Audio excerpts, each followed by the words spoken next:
পয়সা নিয়ে আর ঝগড়া করি না। কারণ আমি বুঝতে শিখেছি 2-4 পয়সা বেশি খরচ হলে আমি দরিদ্র হয়ে যাব না, বরং যে লোকটি 2 পয়সা বেশি রোজগারের আশায় মাথার ঘাম পায়ে ফেলছে, সে 2 পয়সা বেশি পেলে হয়তো তার মেয়েটির লেখাপড়ার খরচ চলতে পারবে। সত্যি আমি বদলে যাচ্ছি। আজকাল রিক্সা টেম্পো থেকে নেমে খুচরো টাকা নেবার জন্য অপেক্ষা করি না। যে লোকটি রাস্তায় পরিশ্রম করছে রাত দিন, কটা টাকা বেশি পেলে হয়তো তার মুখের হাসি ফুটবে, সেই হাসিটুকুই আশায় আমি নিজেকে বদলে দিচ্ছি। বয়স্ক লোকেদের বলা একই গল্প বারবার শুনেও থামতে বলি না। বুঝতে শিখেছি এই গল্পগুলোর মধ্যে তাদের অতীতের স্মৃতি জড়িয়ে রয়েছে, যা তাদের নিস্তরঙ্গ জীবনে কিছুটা আনন্দ বয়ে আনে। তাই আমি আর সেই আগের মতন তাদের কথা শুনে বিরক্ত হই না।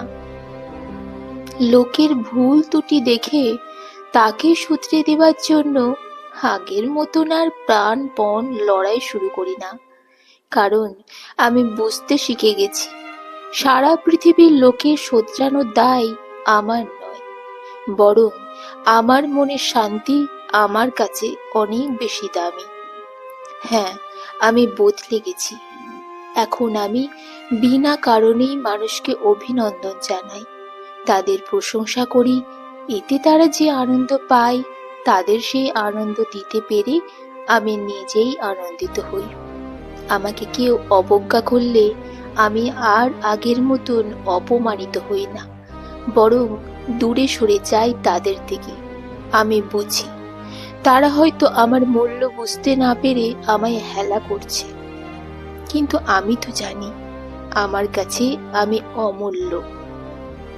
আজকাল আবেগের যখন তখন অপ্রত্যাশিত প্রকাশ আমাকে আর লজ্জিত করে না, কারণ আমি শিখে গেছি যে এই আবেগগুলোই আমাকে মানুষ বলে নিজের কাছে পরিচয় করিয়ে দেয়। এখন আর নিজের ইগোকে আঁকড়ে ধরে থাকি না। বুঝে গেছি ইগো মানুষকে একাকিত্বের দিকে ঠেলে দেয়, বরং এটি ছেড়ে দিলে সম্পর্কগুলো সুন্দর হয়ে ওঠে। প্রতিটি দিনকে জীবনের শেষ দিন মনে করে বাঁচি, তাই দিনের প্রতিটি মুহূর্তকে মূল্যবান মনে করি। জীবনকে উপভোগ করে বাঁচতে শিখে গেছি।